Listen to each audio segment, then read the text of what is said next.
Distribuição Europa Filmes do Brasil. Versão brasileira Lip Sync, São Paulo. História das religiões.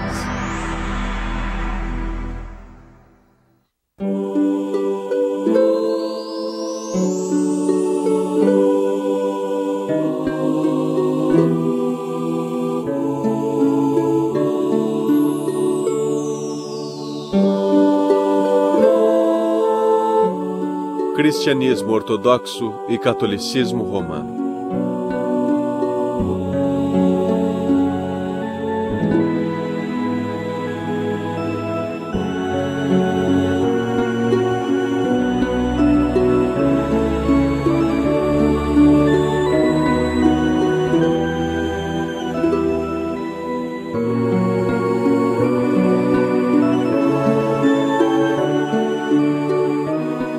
Em 7 de dezembro de 1965, foi realizada a última sessão pública do Segundo Concílio Vaticano em Roma.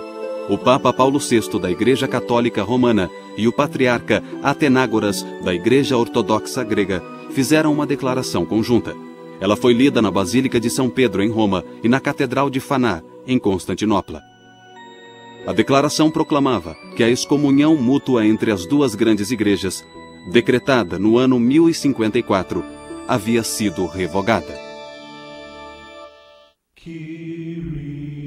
O sonho de reunificação tem inspirado cristãos ao longo dos séculos. Porém, a história do cristianismo não é feita apenas de fé e esforços compartilhados, mas de conflitos e divisão também.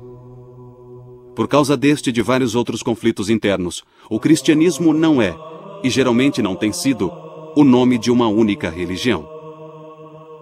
Mas cristãos de todo o mundo compartilham certas crenças fundamentais sobre Deus, Jesus Cristo e o lugar dos humanos no universo. Devemos examinar as 3 divisões principais da fé cristã para compreender o cristianismo de hoje. Elas são as igrejas ortodoxas orientais, a Igreja Católica Romana e as várias igrejas protestantes. Mas essa classificação não é completa. Há pequenas comunidades cristãs, principalmente na Ásia Menor e na África, que se tornaram independentes no século V depois de Cristo. Aliás, dizendo depois de Cristo, contamos os anos justamente a partir do nascimento de Jesus Cristo. Durante os séculos, cada divisão do cristianismo considera-se a única representante da verdadeira fé cristã pregada por Jesus. Proclamando ser a verdadeira fé ou não, a história da Igreja Católica e da Ortodoxa sempre estiveram ligadas. Nenhuma das duas pode ser entendida separadamente da outra. A palavra ortodoxo significa fé correta e culto correto, ou fé verdadeira e culto verdadeiro. Nós nos consideramos a verdadeira Igreja de Nosso Senhor Jesus Cristo. O nome da Igreja Ortodoxa sugeria originalmente que todas as demais comunidades cristãs eram heréticas. A palavra católica significa universal e indicava originalmente que os outros cristãos haviam, de alguma forma, se separado da única Igreja Universal. Cristãos ortodoxos e católicos romanos estão separados historicamente não apenas por essas alegações, mas também por diferenças de crença, espiritualidade e cultura. Mas principalmente as duas igrejas estão separadas pela doutrina católica de que o bispo de Roma, conhecido como Papa, deve ser reconhecido como líder de todos os cristãos. Mas o cristianismo católico e o ortodoxo são muito similares em certos aspectos de organização e em suas crenças básicas. Ambos têm uma estrutura episcopal, ou seja, ambos são organizados em torno de uma rede de bispos. Todo bispo católico ou ortodoxo é responsável por uma comunidade local de igrejas numa área ou diocese específica. A vida religiosa nas igrejas gira em torno da liturgia, ou missa, onde a última ceia de Jesus Cristo é reencenada.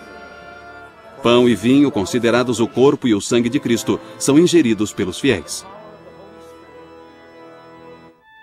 A história do cristianismo não pode ser separada da história do povo judeu. Jesus nasceu numa sociedade hebraica, cuja origem remonta a uma comunidade de escravos dos egípcios. As escrituras judaicas relatam que eles foram libertados por Deus e que foram levados guiados por Moisés e depois por seus sucessores à terra prometida de Canaã. Os judeus ainda comemoram sua independência política e sua grandeza sob a liderança do rei Davi. Mas por muitos séculos, Israel foi uma nação cativa. Primeiro dos assírios, depois dos babilônios, dos persas, dos gregos e, finalmente, dos romanos. Quando Jesus começou seu ministério público, o povo judeu já esperava a vinda iminente do Messias. Eles achavam que o Messias libertaria os judeus do domínio político dos romanos e levaria o povo judeu a um novo nível de devoção na prática da lei de Deus. Jesus era um entre muitos pregadores itinerantes a dizer que Deus estava para libertar Israel e vir reinar visivelmente na terra. Ele pediu que Israel se arrependesse e se emendasse à luz dessa esperança. Esse é o âmago do que é o cristianismo. O fim do ministério público de Jesus, após todas as curas e ensinamentos e todos esses acontecimentos, tudo culmina com sua viagem final a Jerusalém para a Páscoa. E as últimas coisas que ele faz, a última ceia, com a instituição da Eucaristia, na Quinta-feira Santa. E depois a noite em que é preso. No dia seguinte, ele é julgado, torturado e crucificado. Ele morre na tarde da sexta-feira. Ele é retirado da cruz antes do entardecer, porque é o dia sagrado da Páscoa e é sabá. A lei judaica proibia deixar os corpos pendurados daquele jeito. Então ele foi colocado em seu túmulo e depois do pôr do sol, na noite de sábado, ele retornou dos mortos. O mistério pascal é essa combinação maravilhosa da morte e da ressurreição de Cristo. É uma revelação completa de quem Ele é e daquilo que Deus quer que nós sejamos. De fato, a morte de Jesus ofereceu a esperança que tem atraído milhões de seguidores por aproximadamente 2000 anos. Jesus pode ter sido crucificado porque, aparentemente, as autoridades romanas viam suas doutrinas como uma ameaça à estabilidade pública. O cristianismo, a princípio, era uma religião judaica. Era simplesmente mais uma divisão do próprio judaísmo. Era como os fariseus, os saduceus e outros. Foi Paulo, ou talvez antes de Paulo, os helenistas, que levou o cristianismo aos gentios, aos não-judeus. A missão entre os gentios logo achou um campeão incansável, um judeu da Ásia Menor, Saulo de Tarso. Saulo havia perseguido os cristãos e sua dramática conversão é descrita pelo livro bíblico dos Atos dos Apóstolos. Saulo, Saulo, por que me persegues? Eu sou Jesus, a quem tu persegues. Mas levanta e entra na cidade, e te dirão o que deve fazer. Saulo passou a ser chamado de Paulo.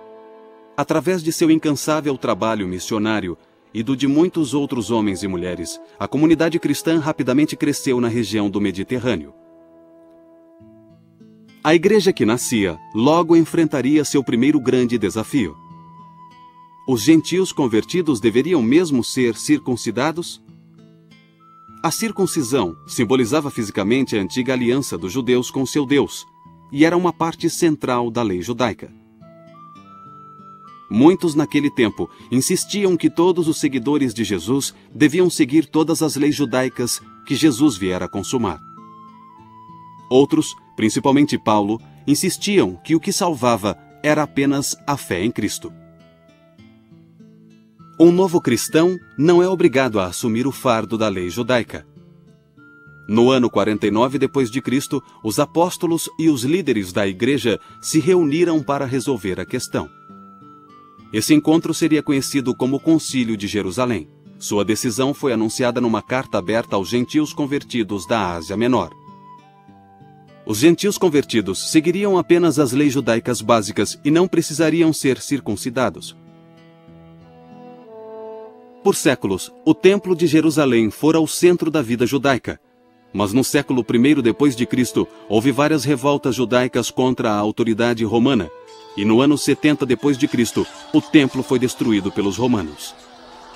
Essa perda cataclísmica foi seguida por uma segunda revolta comandada pelo líder messiânico judeu, Simon Bar Kokhba.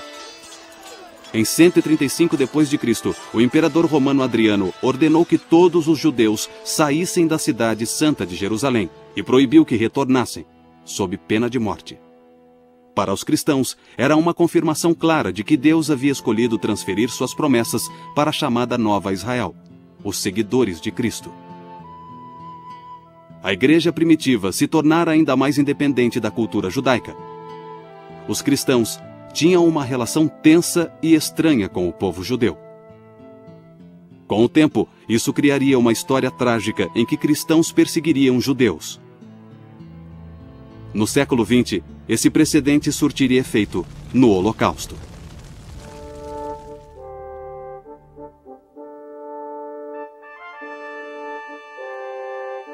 Os 3 primeiros séculos depois de Cristo são lembrados hoje pela perseguição romana, uma época gloriosa de mártires cristãos e de testemunho heróico do Evangelho de Cristo.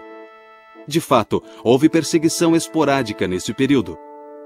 Parece ter sido motivada por uma combinação de medo e de uma devoção genuína dos romanos a seus deuses pagãos. Os cristãos eram frequentemente acusados de imoralidade e desrespeito à antiga religião romana. Acusações de infanticídio, canibalismo, incesto eram disseminadas, entre outros, por um dos maiores filósofos de Roma, o filósofo estoico Fronto, que fora professor de Marco Aurélio, por volta do ano 150. Então, na verdade, as acusações contra os cristãos eram feitas por pessoas que já haviam decidido que eles eram uma ameaça política. Por isso, eles precisavam arrumar uma desculpa, pois as pessoas não enxergavam essa ameaça política. Os cristãos se recusavam a adorar os deuses romanos ou a queimar incenso para o imperador romano. Os cristãos viviam como eleitos de Deus num mundo hostil. Os mártires eram heróis a serem imitados. Realmente, sua fé e coragem impressionaram até mesmo o povo romano. Apesar das perseguições romanas, a maior ameaça à igreja dos primeiros tempos era um desafio espiritual. Os vários movimentos religiosos e filosóficos coletivamente chamados hoje de gnosticismo. Os gnósticos eram uma seita particular do cristianismo, sim. E eles exageravam a natureza espiritual dos seres humanos com a ideia de que haviam caído de um jeito ou de outro neste mundo material. Sua preocupação principal era a libertação pelo conhecimento, a gnose. Por isso são chamados de gnósticos. Em resposta a esses desafios heréticos, a igreja primitiva assumiu compromissos teológicos, morais e institucionais que se tornariam a base de seu desenvolvimento futuro. A primeira resposta a essas heresias foi afirmar o cânone das Escrituras como o conhecemos hoje. A Bíblia cristã inclui as Escrituras hebraicas que os cristãos chamam de Velho Testamento. Ela também inclui os conhecidos 4 evangelhos, as epístolas de Paulo e textos atribuídos a outros apóstolos. O processo de canonização não ocorreu de uma vez só. Mas, no começo do século III, o cânone das escrituras cristãs estava estabelecido essencialmente tal como é aceito hoje. A igreja cristã se dedica à visão hebraica do Deus Criador, com todo o esplendor e mistério que essa visão hebraica implica. A segunda coisa foi estabelecer um grupo de pessoas que chamamos de bispos, ou seja, o Sagrado Magistério, os sucessores dos apóstolos. Os apóstolos conviveram com Jesus e testemunharam sua ressurreição. São certamente os intérpretes da mensagem de Jesus com maior autoridade. E a terceira coisa foi a declaração de fé, que chamamos de credo, uma espécie de resumo das crenças cristãs. Os gnósticos diziam que revelações esotéricas haviam sido transmitidas pelos apóstolos a poucos eleitos, mas os cristãos argumentavam que o testemunho apostólico havia sido dado publicamente a todos e que vinha sendo preservado nas igrejas, cuja fundação remontava até aos apóstolos. as pessoas usavam filosofias diferentes, usavam símbolos diferentes, usavam abordagens diferentes e começaram a perceber que havia alguns discursos sobre o objeto de nossa fé e de nossas orações que eram legítimos e outros que não eram. Havia discursos que não transmitiam bem esse mistério pascal, essa integridade da revelação de Cristo. E começou a haver separações da igreja. Havia pessoas dizendo coisas que claramente não condiziam com a tradição que herdamos dos apóstolos.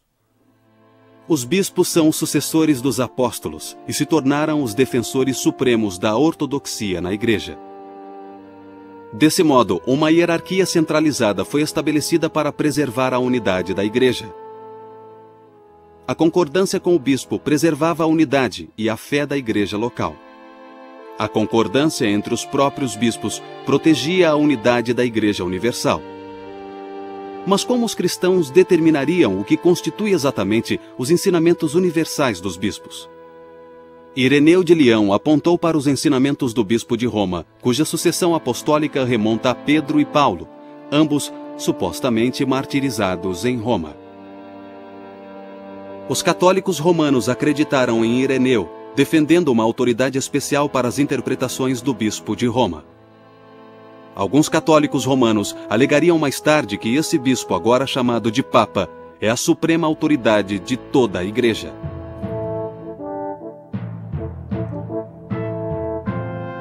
Quando Augusto estabeleceu o Império Romano em 31 a.C., foi certamente um dos maiores feitos da antiguidade. Mas seus planos de governo tinham falhas graves. Não havia uma regra clara para a sucessão no cargo de imperador de Roma. O império era periodicamente abalado por guerras civis e o governo imperial era cada vez mais dominado por militares romanos. Em 313, Constantino tornou-se co-imperador com Licínio, o soberano das províncias do Danúbio. Mas em 324, Constantino derrotou Licínio e proclamou-se o único imperador. O império tinha novamente um governo relativamente estável, mas a relevância da vitória de Constantino vai além de seus efeitos imediatos.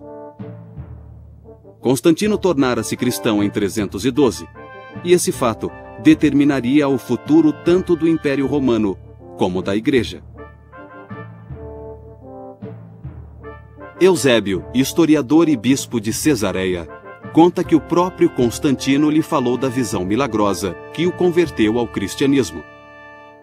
Constantino contou que teve a visão na véspera da batalha da Ponte Milvio, em que derrotou seu rival, Maxêncio, e assumiu o controle da cidade de Roma.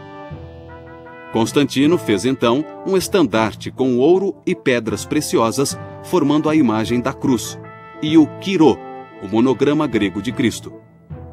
Com tal estandarte à frente de seus exércitos, Constantino combateu Maxêncio e venceu. A conversão de Constantino teve um grande efeito na igreja de então. Quase da noite para o dia, os cristãos passaram das agonias e glórias da perseguição ao agradável status de companheiros de fé do grande imperador Constantino. Essa mudança trouxe novas liberdades e novas responsabilidades à medida que os cristãos entravam na vida pública do Império Romano. Acredita-se que Constantino teve então outro sonho enviado por Deus quando, em 324, fundou uma cidade às margens do rio Bósforo, no local da antiga Bizâncio. Ele chamou a cidade de Constantinopla. Em 330, a nova cidade estava pronta, e Constantino transferiu a capital do Império Romano de Roma para Constantinopla. Isso levou a uma divisão gradual do Império Romano. A separação seria formalizada em 364, mais de 3 décadas após a mudança. O Império dividido acabaria separando também a Igreja Ortodoxa da Igreja Católica Romana. Mais imediatamente, Constantino deu à Igreja um necessário período de paz e segurança. Os líderes cristãos podiam voltar sua atenção às questões doutrinárias, especialmente as ligadas à mais importante figura na história cristã, Jesus de Nazaré. Os primeiros cristãos não sabiam claramente como falar de Jesus e sua relação com Deus, a quem ele chamava de Pai. Pareciam claras as evidências da Escritura de que Jesus era mais que um homem bom, mais que um grande profeta ou um mestre e taumaturgo inspirado. Até o século IV, a maioria dos cristãos acreditava que o homem Jesus era a encarnação daquilo que chamavam de Logos de Deus. Logos de Deus significa simplesmente Verbo de Deus. O Logos era muitas vezes identificado com o Filho de Deus Pai. Muitas pessoas se tornaram cristãs não porque acreditavam em Cristo, embora possam ter acreditado nele, mas porque estava na moda, o imperador favorecia o cristianismo. Muitos não deixaram seu paganismo de lado. Eles tentaram, na falta de outra palavra, uni-lo às práticas cristãs, o paganismo e o cristianismo. E ao fazerem isso, o que aconteceu foi que eles resolveram que Cristo não poderia ser o Filho de Deus. O antigo Deus grego deles não podia estar diretamente ligado a esse mundo, pois isso significaria necessidade, e Deus não precisa de nada. Então um padre de Alexandria, da igreja de Alexandria, juntou tudo isso e disse que Cristo não poderia ser realmente o Filho de Deus. Ele era um ser glorificado melhor do que nós, mas era uma criatura. Esse padre se chamava Ário e era muito inteligente. Foi o início dos hinos da igreja. Ário ensinava jingles sobre Cristo não ser o Filho de Deus ou sobre nem sempre ter existido, a marinheiros, etc. E essas pessoas espalhavam as ideias. Atanásio apareceu e demonstrou que o Logos é totalmente Deus, de modo que Jesus é Deus encarnado. O episcopado grego se dividiu em duas facções sobre a questão de o Logos ter sido gerado por Deus, como Ário disse, ou ser totalmente Deus, como Atanásio e outros disseram. Bem, quando havia um problema em uma igreja, que permanecia nessa igreja era um problema só dela. Mas o que houve com a heresia ariana, que negava a divindade de Cristo e dizia que houve um tempo em que ele não existiu, é que ela se espalhou de modo que a igreja toda teve que lidar com ela. Então Constantino, que consideramos santo, queria, é claro, um império unificado, e se houvesse problemas na igreja, também haveria problemas no império. Então ele decidiu convocar o que chamamos de Primeiro Concílio Ecumênico, uma assembleia com o maior número possível de bispos de toda a igreja. Claro que nem todos vieram, havia 318 bispos que se reuniram em Niceia, perto de Constantinopla, em 325 d.C., e fizeram o mesmo que os padres apostólicos, jejuaram, oraram e discutiram o que era certo. Eles definiram os primeiros artigos do Credo de Niceia, que declarava que Cristo foi gerado do Pai antes dos tempos, como diz a Bíblia.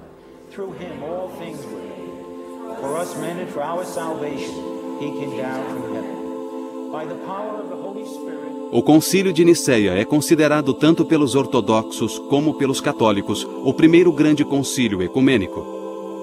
Mas o arianismo ainda tinha muitos defensores importantes no clero. Sua posição se fortaleceu quando Constantino morreu em 337 e seu filho Constâncio, um ariano, subiu ao trono. A Igreja é obrigada a definir cada vez com maior precisão o modo correto de falar da própria natureza de Cristo e a defender os dois lados, ora defendendo sua divindade e ora defendendo sua humanidade. Mas essa definição, de certo modo, é o que estimula o Credo de Niceia. Estimula algumas mudanças na liturgia, algumas mudanças no modo de celebrarmos a Eucaristia, mudanças estas que visam a vacinar o corpo da Igreja contra essas interpretações errôneas. O único meio que a igreja de lugares distantes tinha para resolver essas disputas era reunir todos os bispos em concílios, com bispos de todo o império. Existem 7 deles que são reconhecidos como concílios ecumênicos, tanto pela Igreja Ortodoxa Oriental como pela Católica. O primeiro foi o de Niceia, sobre a doutrina da Trindade. Houve 2 no século V que trataram de Cristo. Cristo é totalmente divino? Totalmente humano? Ambos? Como? Eram questões importantes. Na verdade, isso levou a uma divisão permanente. O foco continuou a ser as questões sobre Cristo, se ele tem uma só vontade e atividade ou duas, e assim por diante. Essas eram questões muito importantes na política do Oriente. Finalmente, em 787, o segundo concílio de Niceia, desta vez sob a liderança da imperatriz Irene, afirmou que os ícones podiam ser usados no culto. Os decretos desses 7 concílios acabaram sendo reconhecidos pela maioria, embora não por todos os cristãos. Tornaram-se declarações definitivas da fé cristã. Os fundamentos da fé cristã, incluindo aí a definição de Niceia da encarnação de Deus em Jesus Cristo, já estavam definidos no fim do século VIII.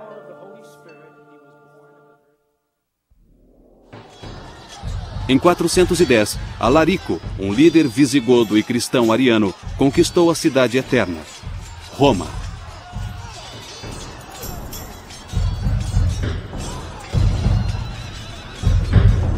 Praticamente tudo que trazia segurança, sentido e ordem à vida romana estava agora destruído. Esse evento cataclísmico exigia uma explicação teológica. Muitos romanos jogaram a culpa do desastre na conversão do império ao cristianismo.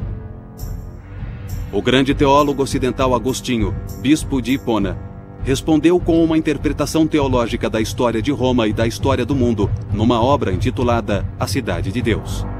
Ele gostava de citar uma passagem de Jeremias, a carta aos exilados na Babilônia, em que Jeremias diz a eles: procurem o bem-estar ou paz da cidade em que se encontram, e na paz da cidade encontrarão sua própria paz. Em outras palavras, Agostinho está mostrando a diferença entre valores religiosos e valores seculares, mas defendendo ambos.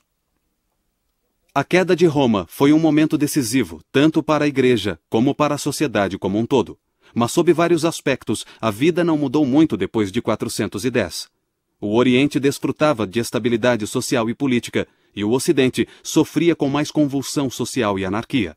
Os 1000 anos de domínio romano terminaram, e não havia nenhuma autoridade política dominante. O bispo de Roma ganhou autoridade secular com o fim do Império no Ocidente durante o século V. O bispo de Roma torna-se o principal líder cívico. Nessa época, além disso, a Igreja controlava grandes quantias de fundos para ajudar os pobres e começou a receber donativos, terras para cultivo e assim por diante.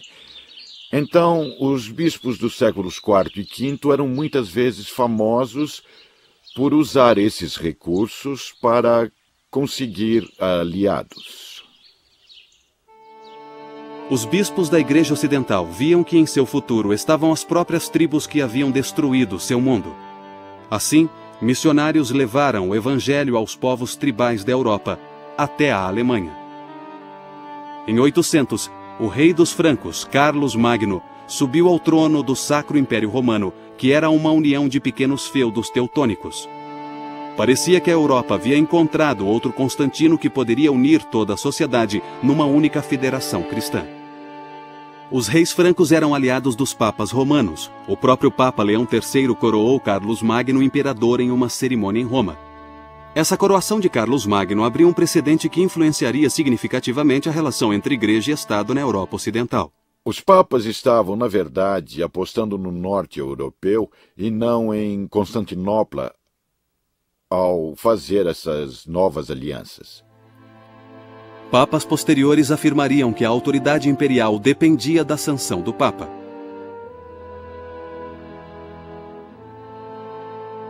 Carlos Magno não trouxe uma estabilidade duradoura. Sua dinastia durou apenas uma geração após sua morte. Bispos e até mesmo abades eram obrigados a agir como líderes políticos locais. Enquanto isso, a Igreja Ortodoxa desenvolvia sua própria teologia e vida espiritual distintas.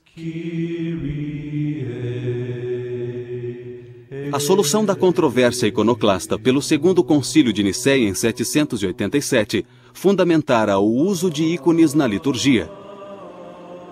Essa prática fortaleceu o sempre presente veio místico dentro da Igreja Ortodoxa.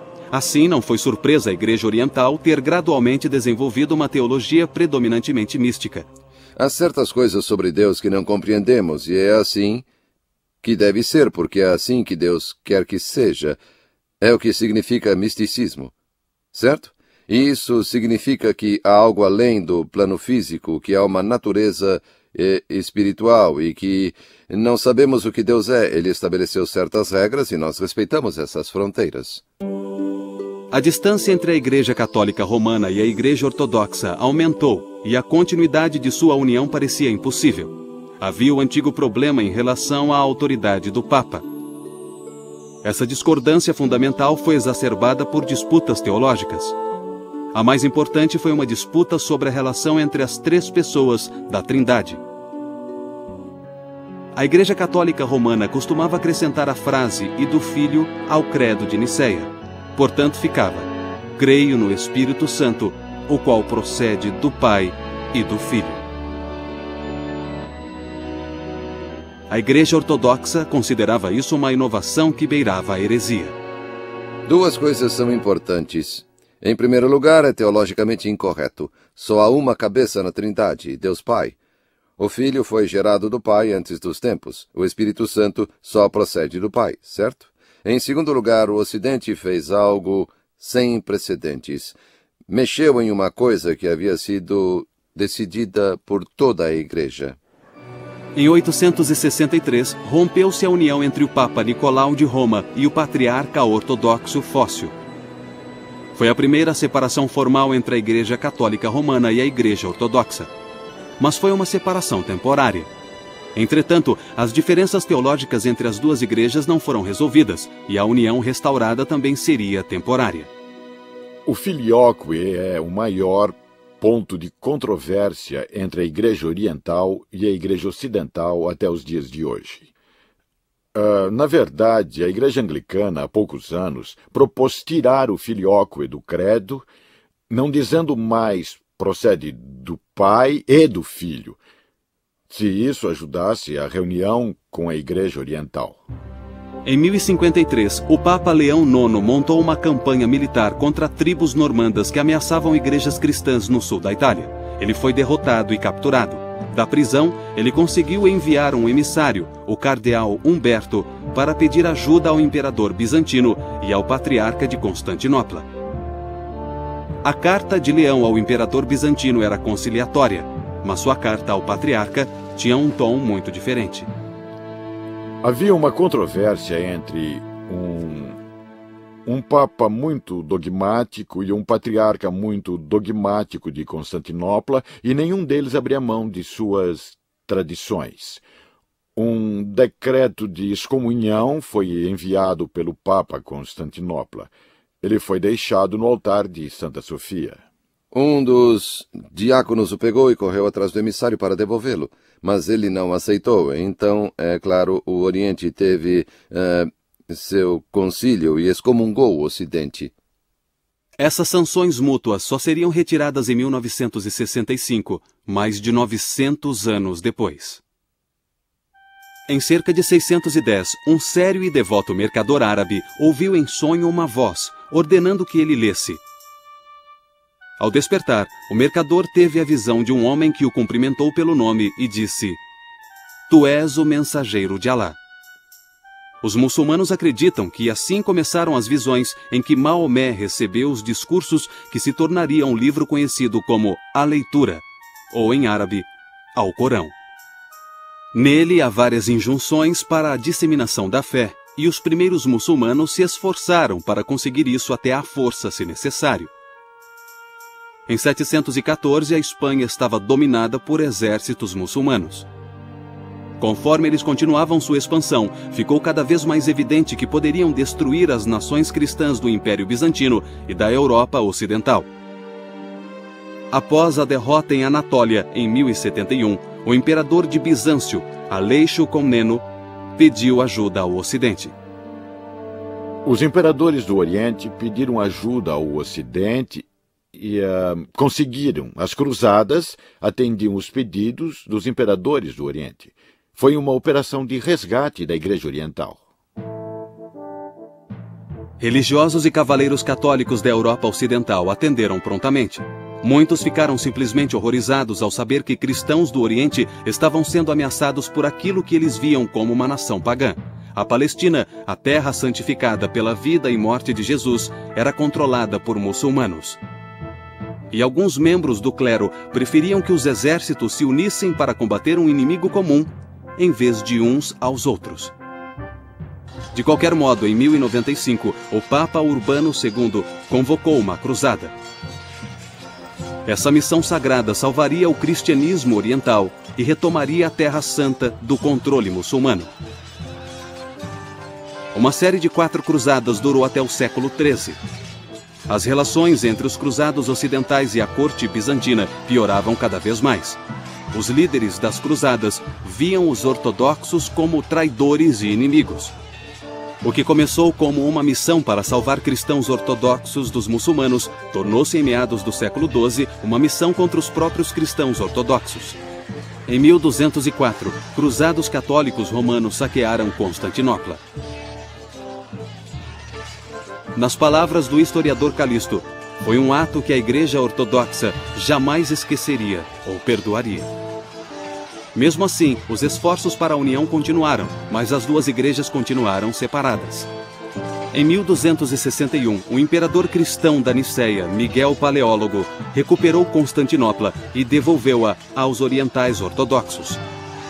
Mas sua vitória trouxe apenas um descanso temporário de 200 anos, antes que Constantinopla caísse nas mãos de outro inimigo, os turcos otomanos.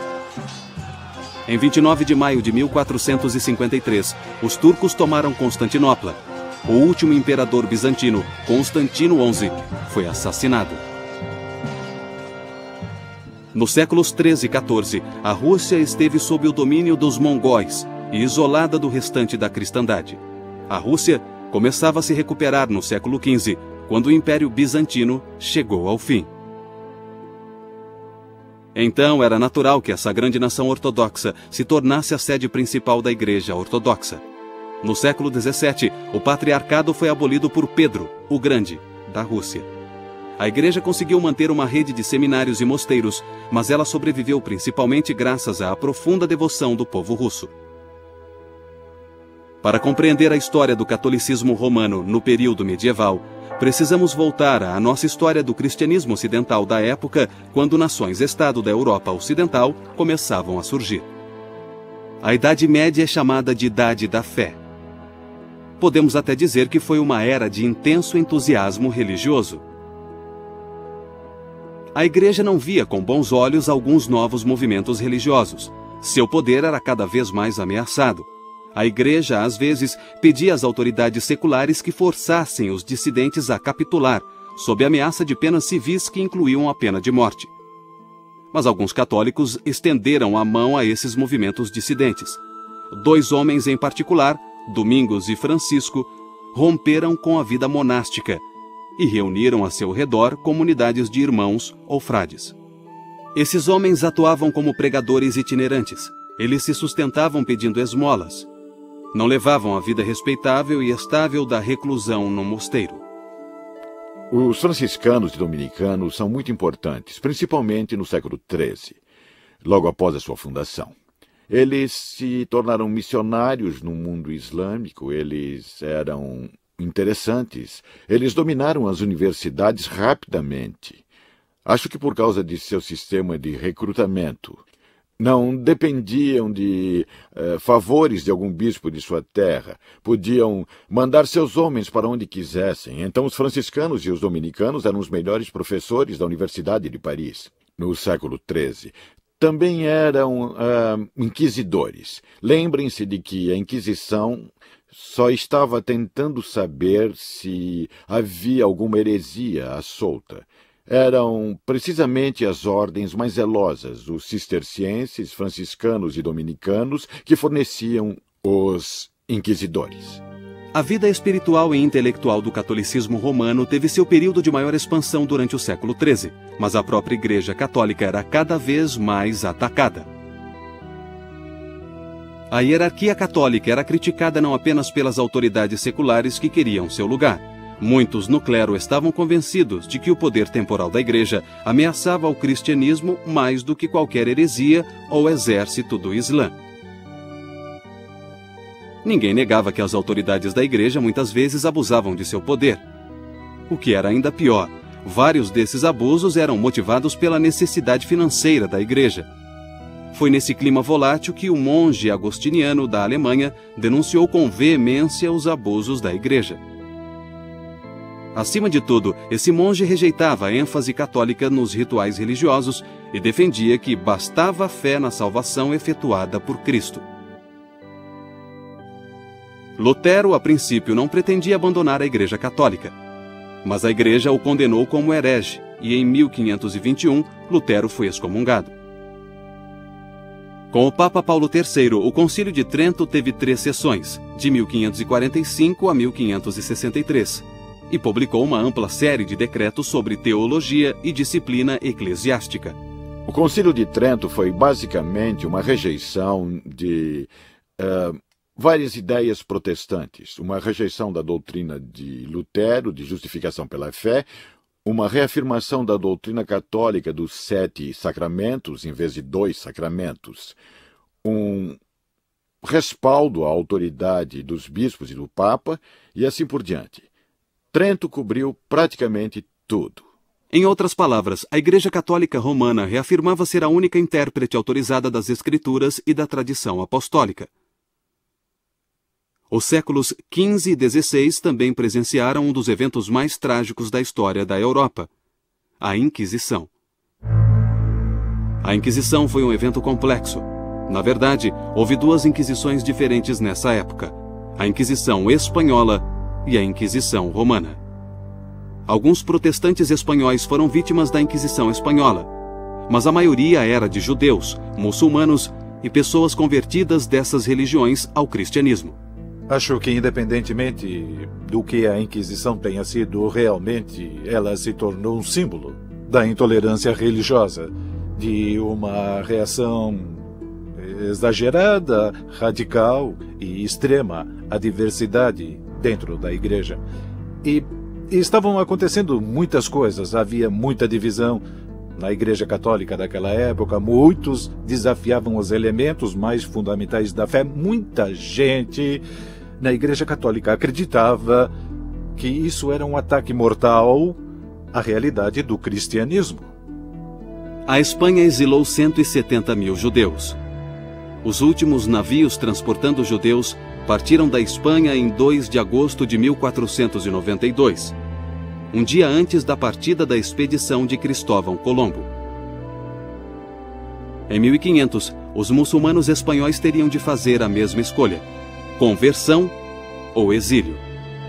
Mais tarde, a Inquisição Romana seria responsável por um dos julgamentos mais infames de todos os tempos: a condenação do grande astrônomo Galileu por heresia em 1642. Essa condenação só seria revertida 350 anos mais tarde. Nos séculos seguintes, a Igreja Católica Romana tornou-se cada vez mais hierárquica. A autoridade centrou-se ainda mais no Papa. Essa tendência de centralização teve sua maior expressão no Primeiro Concílio Vaticano, realizado no Vaticano, em Roma, em 1870.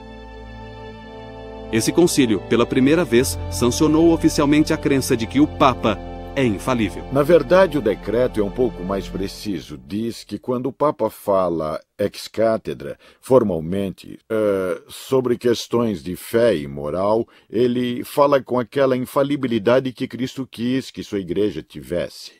Na realidade, eles não estavam criando algo que não existia. Só estavam delimitando isso. No fim do século XIX, a Igreja Católica Oficial começou a surgir como líder na luta por justiça social para trabalhadores e pobres. As igrejas ortodoxas também viram novos movimentos teológicos nos séculos XIX e XX, na esperança de criar uma teologia cristã moderna. Na segunda metade do século XX, houve movimentos reformistas dentro da Igreja Católica Romana e da Igreja Ortodoxa. A Igreja Católica Romana tornou-se cada vez mais receptiva com aquilo que acredita ser bom no mundo moderno. Essa tendência foi expressa pelo Papa João XXIII, que só era Papa havia 3 meses, quando em 1959 anunciou seus planos de convocar um concílio ecumênico. 4 anos depois, em 11 de outubro de 1962, foi aberto o Segundo Concílio Vaticano.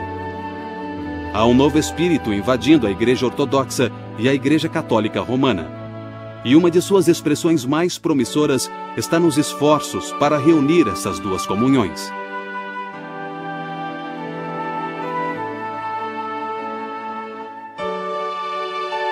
Apesar dos esforços de religiosos e teólogos de ambas as comunidades, a Igreja Ortodoxa e a Igreja Católica Romana continuam divididas por questões de crença e costume. Mas pela primeira vez em muitos séculos, há motivos para ter esperança de que essa divisão logo acabe. Sempre haverá tribulações. A Igreja sempre enfrentou perturbações de fora e de dentro, porque Satanás está sempre tentando nos destruir. Quando contemplamos a história da salvação, há 2 histórias.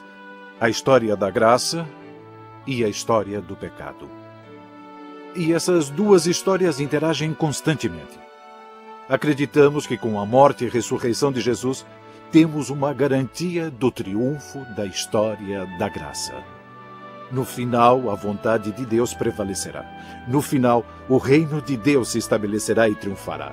No final, o mal será banido. Mas enquanto vivermos na história, estaremos vivendo com essas 2 histórias, a da graça e a do pecado.